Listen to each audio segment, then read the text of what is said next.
Assalamualaikum everybody, this is Ika Speaks. My name is Zuka Tasneem. So in this video today, I'm going to cover Surah Mudassir.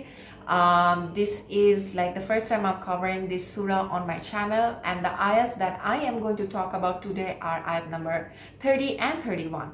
Now there is a plot twist behind these ayats. Now before getting into those plot twists, first we need to get to know this surah and what these ayats talk about. Now, Allah Rabbul Alamin talks about hell in this surah. He paints a picture of what hell is going to be like.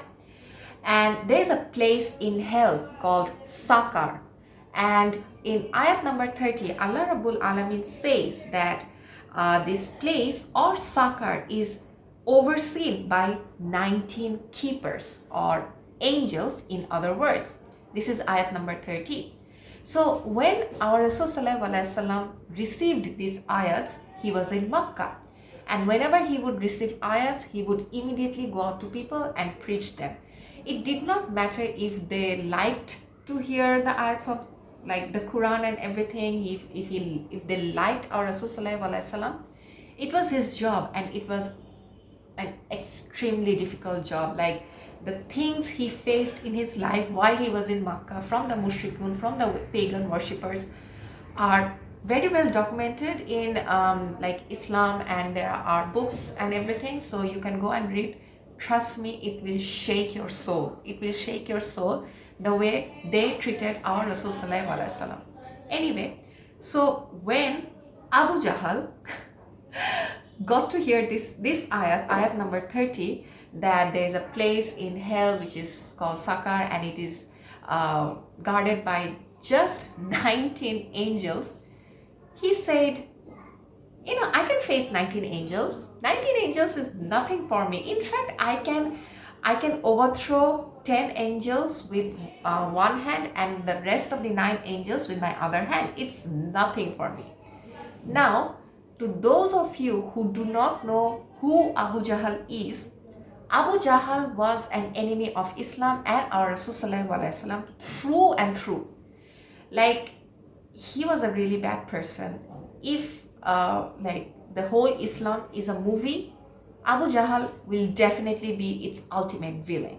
Okay, and our Rasul is like the hero. Abu Jahal was like a very irritating, annoying, and a very big problem, to our Rasul because he created a lot of problems, and he died as a kafir in the Battle of Badr. Now, why he was an enemy through and through? There have been a lot of enemies during the time of our Rasul, but a lot of them actually ended up accepting Islam. They ended up becoming a Muslim, and later on they would fight on the side of Muslims against the kafirs and everything. So yeah, people can change, people's heart can change anytime, and it's all done by the wish of Allah Rabbul Alamin. But this Abu Jahal, he had a lot of opportunities to accept Islam. He even recognized, there was even a statement he made where he knew that Islam is the truth and our Rasul is the last prophet. He knew that in his heart. There were even instances that have been recorded where our Rasul would recite Quran at night, and Abu Jahal would secretly go to his house, hide himself, and listen to the recitation, because the recitation of our Rasul was so beautiful. The Quran itself was so beautiful, and it was unlike anything else, that he would again and again would want to hear the recitation. That was in his heart, but he was also like, very egoistic and very arrogant person, and due to his arrogance and ego, he did not accept Islam. He even said that if I accept Islam, that means Muhammad has defeated me. I am a loser. How can I be a loser? I'm a Quraysh. I cannot be a loser, because he was also a very powerful leader of the Quraysh, and he was rich and everything. So he thought that if he accepts Islam, he would be a loser. He would have to give his power up, and things like that, the way how an arrogant person thinks and everything. So that's what he thought. But so that is why he never accepted Islam, and he died at the Battle of Badr, which is like, you know, his death was like he died in a very bad way. So yeah, when Abu Jahal, so this was Abu Jahal, the description of Abu Jahal. So when he heard ayat number 13 that the hell is only guarded by 19 angels, and he was like, what? Just 19? They're nothing. It's nothing. Like, you know. And then ayat number 31 was revealed. And it was directly like Allah Rabbul Alamin replying to Abu Jahal, to what he said. And this is ayat number 13 of Surah Mudassir. We have appointed only stern angels as wardens of the fire. Oh gosh. This is my, sorry, this is my mom's phone and it's like keeps ringing and everything. Okay, so I'll get into my ayat number 31. We have appointed only stern angels as wardens of the fire, and we have made their number only as a test for the disbelievers, so that the people of the book, which are Christians and Jews, will be certain, because I'm pretty sure in their book, like in Gospel and Torah, this number is also mentioned, 19. Then otherwise, why would Allah Rabbul Alamin mention them in this ayat?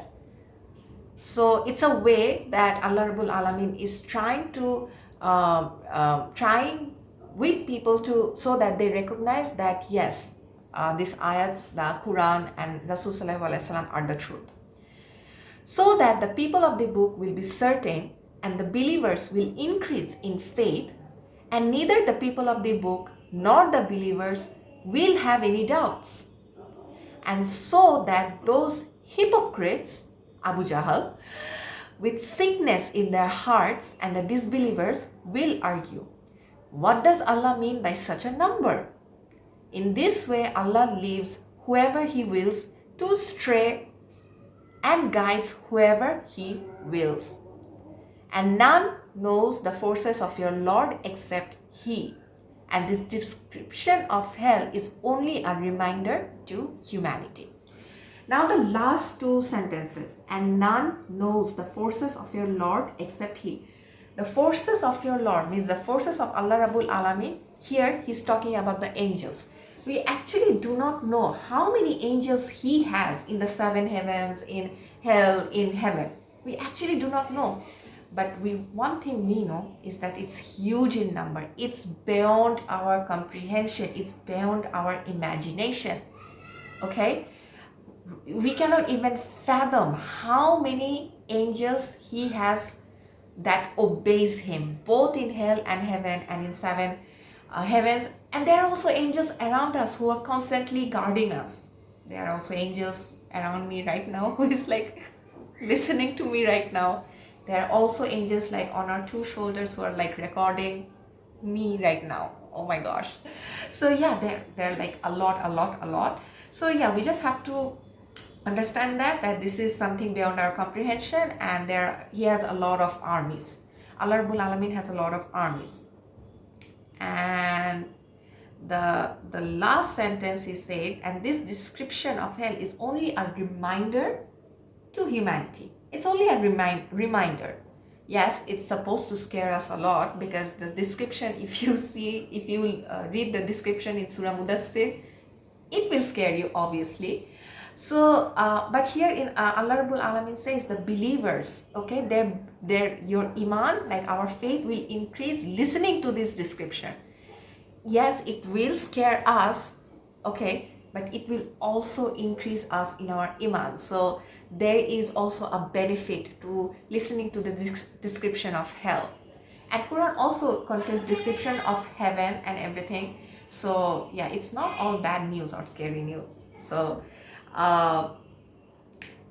when Abu Jahal say those, make those statements that, oh, I can, handle the 19 angels, is nothing for me. With one hand, I can do 10 of them, and with other hand, the 9 of them. Dude, they're angels. One of them is enough to destroy the whole humanity, and it has happened in the past. There have been so many civilizations that have been destroyed by a single feather of an angel, a single feather or a single wing of an angel. How many times civilization have destroyed? And we know that the civilization of Lut have been destroyed by none other than the most elite angel, Jibril alayhi salam. So yeah, what is he talking about anyway? So these angels, they may be 19, but these 19 angels are the main ones. Like the CEO of a company, there's one person, but under him a lot of people are working at the same time. Yes, it's something like that. They're just 19, but under each of these angels there are thousands more working for them. And these 1,000 angels also have millions and millions angels working for them, and these millions of angels also have their assistances and other angels helping them. So yeah, they may be 19, but the 19 main ones, and they have other assistances, helpers, other angels who obey their orders, and these angels get their orders from Allah Rabbul Alamin. So Allah Rabbul Alamin just mentioned the 19 ones. Okay, yes, 19, but there are also many other working for these 19 angels. So I think Abu Jahal missed out that point because he's so stupid. Because why wouldn't he? There's also another statement that have been recorded by this scholar. I forgot the name of this scholar, but he said that any intelligent person at that time, and at that time is a specific time which I'm not getting into because it would end up getting a lot of details and everything. So yeah, any intelligent person at that time accepted Islam. There's also another ayat in Quran where Allah Rabbul Alamin says that this book is for intelligent people.